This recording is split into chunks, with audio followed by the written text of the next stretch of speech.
2, 3년 놓고 보면 금리가 지금보다 더 높아지기보다는 더 떨어져 있을 가능성이 높지 않을까. 지금은 형편에 맞게 높은 금리의 채권을 한번 사볼 수 있는 기회다라고 저는 봅니다. 저는 지금 나타나는 가장 중요한 변화는 여러 가지 말씀하신 요인들이 이제 섞여 있는데 네. 미국 금리가 올라가는 게 가장 본질적인 최근에 자산 시장을 설명하는 가장 중요한 요인인 것 같고요. 네. 미국이 좀 너무 무리를 한다라는 생각인데요. 네. 지금 슬라이드를 보면서 말씀을 드리겠습니다. 지금 보시는 그림은 미국의 달러 인덱스와 미국 국채 10년물을 같이 그렸습니다.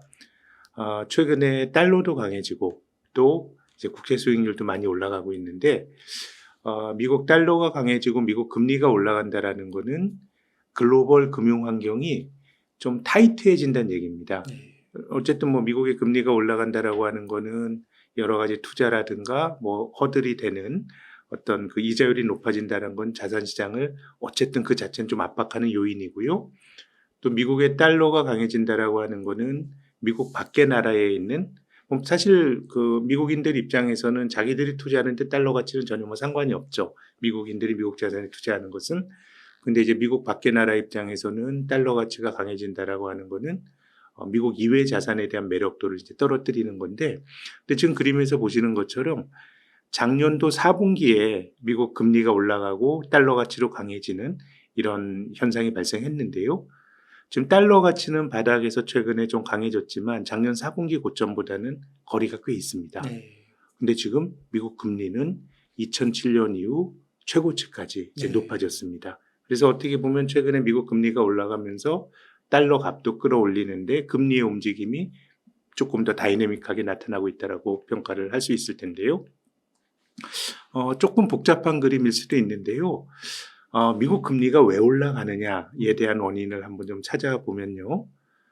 일반적으로 이제 인플레이션이 생기고 물가가 높아지게 되면 이 물가가 높아진다라고 하는 건 채권 투자의 매력을 떨어뜨리는 요인이거든요. 네.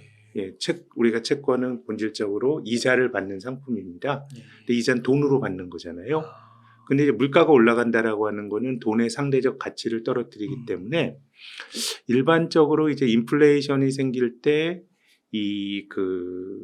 금리가 올라가는 현상들이 이제 발생하게 되는 거죠. 근데 이제 인플레이션의 원인을 이제 좀 아카데믹하게 보면 이제 두 가지 원인이 있는 것 같습니다. 하나는 인플레이션은 화폐적 현상이야. 또 중앙은행이 돈을 많이 푸니까 돈 가치가 떨어져서 물가가 올라가는 거야라고 보는 한 가지의 그 현상, 그 해석이 있고요. 두 번째는 인플레이션을 실물 경제 관점에서 해석하는 경향이 있습니다. 인플레이션은 사람들이 물건을 많이 사서 수요가 좋을 때 물가가 올라가는 거야라고 해석하는, 실은 이제 물가가 올라가는 현상은 두 가지가 다 섞여서 나타나게 되는 건데요. 네. 지금 이제 미국의 금리가 올라가고 이런 현상은 제 생각에는 실물 경제 회복에 대한 기대가 훨씬 큰 것 같습니다. 회복이라기보다 이제 미국 경제가 소프트 랜딩 할 거냐, 하드 랜딩 할 거냐, 아니면 랜딩이 없을 거냐, 이런 논란들이 벌어지는데 생각보다 미국 경제가 좋다라는 측면이 있는데요. 자, 지금 그 검은색으로 흐리게 그려진 게 우리가 늘 보는 미국의 10년 만기 국채 수익률입니다. 네. 근데 요 10년 만기 국채 수익률을 분해해 보면 이제 경제 주체들이 생각하는 기대 인플레이션과 물가 연동 국채로 조금 어렵게 느껴질 수 있을 겁니다. 좀 나눠질 수가 있는데요. 이 두 가지가 어쨌든 따로 계산이 돼서 이제 매일매일 확인하실 수가 있는데요. 이 기대 인플레가 제가 아까 말씀드렸던 인플레이션은 화폐적 현상이야. 사람들이 돈을 많이 풀어서 돈의 가치가 떨어지는 게 인플레이션이라고 하는 게 요 붉게 칠해진 기대 인플레입니다. 네. 근데 최근에 기대 인플레는 안정적으로 잡히고 있어요. 네. 근데 지금 이제 이 물가 연동 국채 팁스인데 이게 어떻게 보면 물가 상승에 대한 기대치를 뺀 실질적으로 사람들이 수요가 강하니까 물가가 올라가는 거야라고 하는 걸 보여주는 게 이 파랗게 칠해진 값인데요. 이 두 값을 더한 게 지금 이제 그 4%대 근처에 있는 10년 국채거든요. 네. 그러면은 이 지금 불꽃칠해진 기대 인플레는 안정이 되는데 사람들은 경기가 좋아질 거라는 기대로 요 파란 값이 올라가고 있습니다. 요 같은 값인데요. 요 두 개만 따로 이제 비교를 한번 해봤는데요. 기대 인플레는 지금 2.5% 전후 갔다가 안정적으로 잡히고 있고요. 이 물가 상승에 대한 기대치를 뺀 어떤 실물 측면에서의 어떤 금리를 보여주는 팁스는 올라가고 있습니다. 네. 그러면 지금 미국 경제에 대한 여러 가지 좀 이제 낙관론이 금리를 밀어올리고 있다고 생각이 되는데요. 제가 이 차트를 그려오진 않았는데 이번 주에 보니까 이코노미스트들이 그 측정을 하는 올해 미국 경제 성장률이 어떻게 될까 경제 지표를 보면서 이코노미스트들이 예상을 수정하지 않습니까? 네. 한 3개월 전에는 올해 미국 경제 성장률 전망치가 1.5% 내외였는데 네. 금주 초에는 이게 2%까지 높아졌습니다. 아, 예, 미국 경제에 대한 전망치가 개선이 되고 이게 금리를 끌어올리는 이유라고 봅니다. 네. 그러면은 최근에 미국 경제에 대한 전망치가 왜 개선이 되냐? 바이든 행정부의 재정 지출 확대에 대한 어떤 그런 어떤 기대가 투영이 돼 있다고 생각합니다. 이 지금 보시는 그림이 미국의 재정 수지거든요. 네. 이제 정부의 살림살이를 보여주는 건데 7월까지 수치가 나왔습니다. 작년 8월부터 금년 7월까지 12개월치를 보면 재정수지 적자가 2조 2천억 달러거든요. 네. 미국의 명목 GDP의 근한 10%가 지난 그 1년 동안에 바이든 행정부가 재정 지출을 늘리면서 적자가 발생한 겁니다. 코로나 팬데믹 때를 제외하면 지금 재정 적자가 가장 큰 거고요. 네. 우리가 2008년 글로벌 금융위기 직후에도 정부가 돈을 너무 많이 쓴다라고 얘기를 했었지만 지금 훨씬 크거든요. 네. 그래서 저는 뭐 미국인들이 뭐 바이든 행정부가 진보 정부고 정부가 많은 것을 해야 된다라고 생각을 하는 시장을 맡겨두는 것보다는 뭐 정부가 친환경 사업도 하고 싶은 게 너무너무 많죠. 그래서 뭐 그것은 어떤 자신들의 철학을 경제에 투영을 하는 건데 근데 우리가 지난 1년 미국 경제를 생각해 보면요. 미국 경제가 별로 안 나빴거든요. 네. 그래서 통상적으로 재정 정책은 경기 역행적으로 쓰라고 하는 게 일반적인 뭐 경제학 교과서에 나오는 거죠. 네. 원래 경제는 민간이 하는 거고 민간이 못 쓰고 돈 못 쓸 땐 정부가 재정 지출을 확대해 가지고 좀 이제 경제에 버퍼를 만들고 네. 민간이 경제가 좋아서 과열이 있을 때는 오히려 정부가 좀 긴축적으로 가면서 과열을 막아야 되는데요. 지금 미국 경제는 완전 고용 수준이죠. 네. 그래서 본질적으로 지난 1년이 미국 경제가 다른 데보다 훨씬 낫는데 지금 다시 바이든 행정부가 재정 적자를 이제 늘리게 되는 거니까 네. 그래서 저는 뭐 미국 경제에 대한 전망치가 개선이 되는 게 뭐 글로벌 경제 전체적으로 좀 긍정적으로 해석될 수 있는 여지도 있는 건데 네. 지금은 저는 미국 밖의 나라 입장에서는 좀 득보다 실이 좀 많은 거 아닌가. 뭔가 미국 경제가 과열로 가면서 달러가 강해지고 또 미국 금리가 올라가면서 미국 밖의 나라를 좀 압박을 하고 이런 면이 있는 것 같고요. 또 한 가지 측면에서 생각을 해보면은 과거에는 미국과 다른 나라 경제가 상관성이 높았습니다. 미국 경제만 좋아지면 다른 나라가 미국에 수출을 해서 경기가 좋아지는 그런 연결고리를 가지고 있었는데 최근에 미국 주도로 막 밸류체인이 재편이 되는 과정에서 이거는 어떻게 보면 미국이 다분히 이기적으로 우리 땅에 투자를 하라 공장을 지으라 막 이러면서 과거보다는 미국과 다른 나라가 맺고 있는 연결고리가 조금 약해진 것 같고요. 네. 그렇게 보면 저는 지금은 미국 경제가 조금 슬로우 다운 되는 게 네. 물론 이제 뭐 미국 경기가 둔화된다 그러면 그때로 또 그것 때문에 금융시장에서 여러 가지 걱정이 나오겠죠. 그리고 또 미국 경제가 너무 심하게 둔화가 되면 그것도 금융시장의 불안정 요인이긴 한데 뭐 이제 경제가 다이내믹스가 있기 때문에 뭐 적당히 둔화되고 이런 어떤 그 어떤 안정적인 값이 있을지 모르겠지만 지금은 바이든 행정부의 과요 이런 것들이 금리를 끌어올리고 이것이 미국 밖의 나라들의 조금 부담으로 작용하고 있는 게 아닌가 저는 그렇게 봅니다.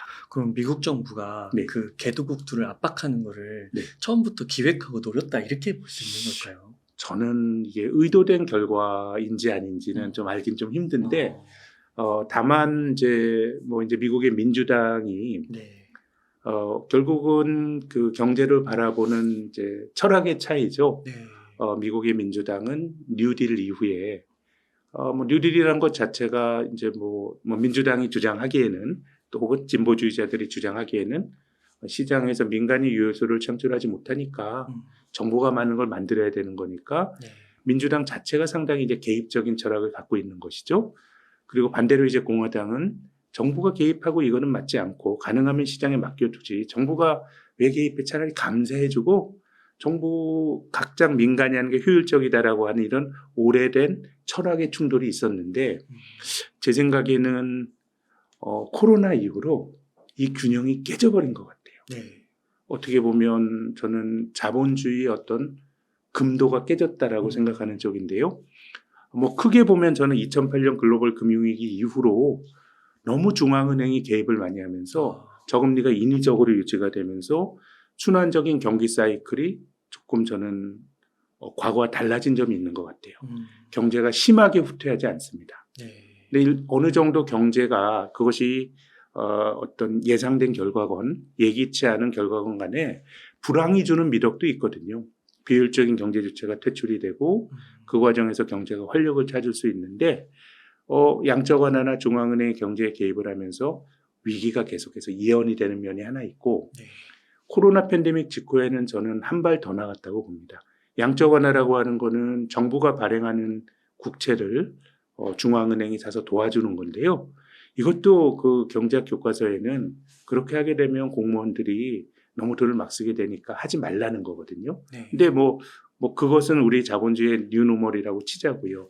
근데 코로나 직후에는 미국 정부는 실질적으로 질적 완화라는 것도 했죠. 네. 미국의 기업들 어려우니까 실제로 중앙은행이 발권력을 동원해서 도와줬거든요. 네. 이거는 굉장히 저는 중요한 철학적 도전이라고 봐요.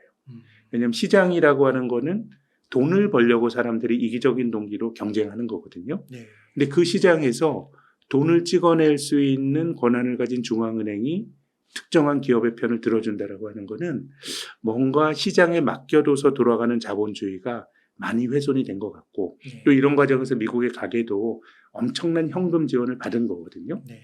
그래서 뭔가 정부 개입에 저는 금도가 좀 이제 깨지면서 바이든 행정부가 이니셔티브를 지고 조금 과하게 행동을 하는 것 같은데요.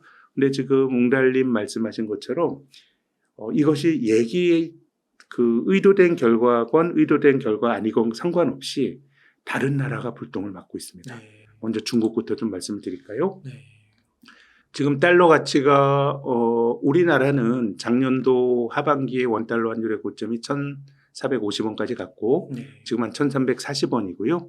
지금 뭐 전체적으로 주로 이제 선진국 통화를 기준으로 산정이 되는 달러 인덱스는 작년도 가을보다 훨씬 지금 낮죠. 네. 바닥을 치고 올라가고 있지만 그렇지만 위안화는 지금 작년의 고점을 넘어섰습니다. 와, 물론 이제 네. 오늘은 조금 떨어지긴 했습니다만은 네.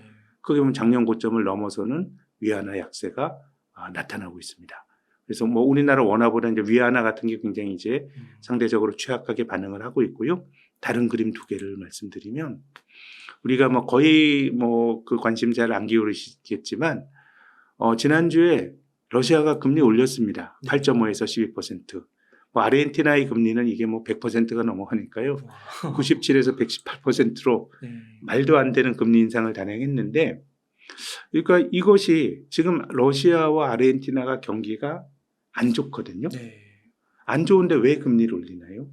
자국 통화 가치가 약하니까 올리는 거거든요. 네. 그러니까 이것이 저는 미국이 의도된 결과는 아닐지라도 실질적으로 미국 밖의 나라를 압박하는 그런 효과가 있고요. 지금 중국의 그 위안화가 이렇게 약한데 금주 들어서 그 8월 21일 날 네. 중국이 기준금리 낮췄죠. 네. 근데 생각보다 약하게 낮췄다라고 하는 평가들이 많았어요. 맞아요. 그거는 저는 이 통화 가치 때문이라고 봅니다. 더 나빠질 지금 이 자국 통화 가치가 약해지는 상황에서는 중앙은행이 경기 부양을 강하게 하기가 힘들고요. 이것이 지금 다 러시아와 아르헨티나 같은 나라들도 이런 건데 공교롭게도 이 러시아는 뭐 미국의 적성국이죠. 우크라이나 침공 이후에 아르헨티나도 중도 좌파 정권입니다. 중국도 지금 사이가 안 좋죠. 네. 그래서 뭐 여기에 대해서는 이제 오래된 음모 이론으로 미국의 뭐 양털 깎기 이론 뭐 이런 거 있잖아요. 사람들에게 이제 달러의 아주 네. 그 저금리의 달러의 맛을 보게 하는 겁니다. 네.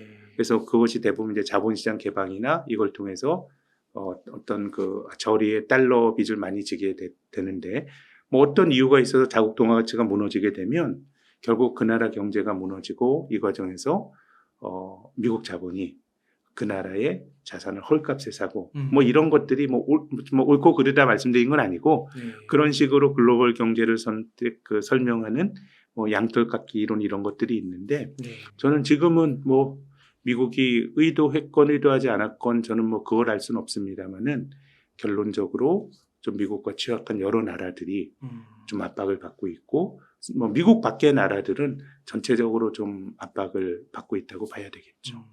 딱 여기까지 봤을 때는 네. 만약에 투자를 한다고 하면 네. 미국에다 투자를 해야 될 것 같고 네. 채권 밟아야 될 것 같은 느낌은 드는데 어떻게 생각하세요? 저는 네. 아주 장기적으로 보면 네. 뭐 늘 미국 시장이 네. 좋았던 건 아닌데 네. 크게 보면 제 생각에는 이 그 포트폴리오 투자라고 하는 거는 네. 한국 사람들이 한국 주식이나 채권 사는 거는 어느 나라나 홈바이어스가 있으니까 네. 한국 한국 사람은 한국 주식 많이 하고 한국 채권 많이 하는 게 당연한 일인데 네. 해외 투자를 하는 데 있어서는 저는 이 룰 자체가 앵글로색슨 민족이 만든 룰이라고 봅니다. 아. 금융시장 중심으로. 네. 그렇기 때문에 기본적으로 뭐 미국도 뭐 자산 가격이나 이런 것들이 뭐 늘 오르기만 할 수는 없지만은 네. 기본적으로 다른 나라에 투자할 때는 미국과 어떤 그 대척 관계에 있는 그런 나라 자산은 저는 현실적으로 달러가 기축통화인 상황에서는 조금 그 자체가 하나의 내재가 된 리스크다라는 말씀을 드리고 싶고요. 네. 그리고 저는 채권에 대해서도 그런 생각입니다. 뭐 금리가 더 올라가게 되면 채권을 투자하게 되면 이제 금리가 올라가면 내가 채권을 먼저 사면 손해를 보는데 네. 저는 기본적으로 채권이라고 하는 것의 핵심은 네. 이자 받는 거예요. 만기까지. 음. 내가 채권 사가지고 금리 떨어져가지고 뭐 채권 가격 올라가고 이런 트레이딩은 실은 주식이 하는 거고요. 네. 채권이라고 하는 거는 확정된 이자, 그러니까 픽스트 인컴이라고 하는 거 아닙니까? 네. 고정된 이자를 받아서 내 포트폴리오의 어떤 안정된 것을 이제 가져가는 건데요. 지금 미국의 10년 만기 국채가 한 4% 정도 네, 되는데요. 많이 맞죠. 이게 결코 낮지 않은 것이 지난 20세기가 네. 그러니까 1899년부터 1999년까지가 미국 주식이 뭐 다우지수가 그 19세기 말에 한 60에서 20세기 말에는 이제 14,000까지 올라갔거든요. 굉장히 많이 28,000%인가요? 네. 굉장히 급등을 했는데 100년 동안 주식 투자자에게 아주 좋았던 시기였는데 100년 동안 60에서 28,000까지 가는 수익률이 100년 후 연율화로 계산하면 5.3입니다. 그렇군요. 5.3% 올리면 이게 뭐 시간의 힘이고 장기 투자의 힘이고 복리의 힘이기도 한데요. 네. 그렇게 본다 그러면 지금은 확정 금리부 이자가 4% 내외라 그러면 채권의 매력이 상당히 높아진 시기인 건 맞는 것 같고 그래서 채권을 뭐 만기까지 내가 이 픽스드 인컴을 받는다는 관점에서 생각을 하면 네. 다시 또 지금 채권의 절대 금리가 네. 좀 매력적인 그런 또 그 기회가 작년 하반기에 이어서 요즘 다시 또 마련되고 있다고 저는 생각합니다. 그리고 채권 금리도 뭐 지금은 당장은 좀 이렇게 보이지만 앞으로는 떨어지지 않을까요? 그게 이제 우리의 관성이죠. 이제 음. 미국 경제도 저러다 보면 계속해서 그러니까 저는 그럼 미국이 네. 돈을 막 지르고 하는 게 그럼 언제 멈춰질 거냐? 그건 저는 이제 미국에서 탈이 나야 멈춰진다고 생각합니다. 근데 어떤 정책이 내가 정책을 써가지고 경제를 망치고 싶은 관료들은 전혀 없거든요. 네. 근데 경제라고 하는 건 굉장히 동적인 다이내믹스가 있기 때문에 미국 경제 굉장히 좋음에도 불구하고 계속해서 이런 자극이 주어지게 되면 금리가 올라가고 그럼 생각지도 못한 일이 발생할 수 있어요. 네. 예전에 우리가 이제 금리가 올라가는 과정에서 경험했던 미국의 지방은행 문제 뭐 이런 건 덮고 가는데 이자율이 높아지게 되면 취약한 부분을 건드릴 수가 있기 때문에 제 생각에는 미국도 뭔가 자기들이 어떤 좀 어려움이 있게 되면 지금과 같은 어떤 정책을 하지 못할 텐데 저는 지금 이게 어떤 상황인지 모르겠고요. 그래서 저는 어떤 트리거가 발생하게 되면 그 이후에 금리는 좀 떨어질 가능성이 높은 거 아닌가라는 생각이 들고 제가 앞서서 금리라고 하는 거는 결국은 풀린 동네 양과 수요라고 말씀을 드렸는데 지금 어쨌든 뭐 중앙은행이 통화 정책을 정상화하고 있는 그런 상황이니까 지금 양적 긴축이라는 걸 하는 거 아닙니까? 네. 유동성을 풀었다가 흡수하는 정책을 하는 거고 그럼 이제 실물 경제가 결국은 이제 이자율을 결정하는 팩터라고 보면 지금 4% 정도의 10년 장기채 금리를 그 이상으로 많이 끌어올릴 정도로 미국 경제가 뭐 1.5%, 2% 성장하는 나라거든요. 그런 거라 그럼 제 생각에는 2, 3년 놓고 보면 그 경로 모르겠지만 금리가 지금보다 더 높아지기보다는 더 떨어져 있을 가능성이 높지 않을까. 그런 거라 그러면 지금은 조금 이제 형편에 맞게 높은 금리의 채권을 한번 사볼 수 있는 기회다라고 저는 봅니다.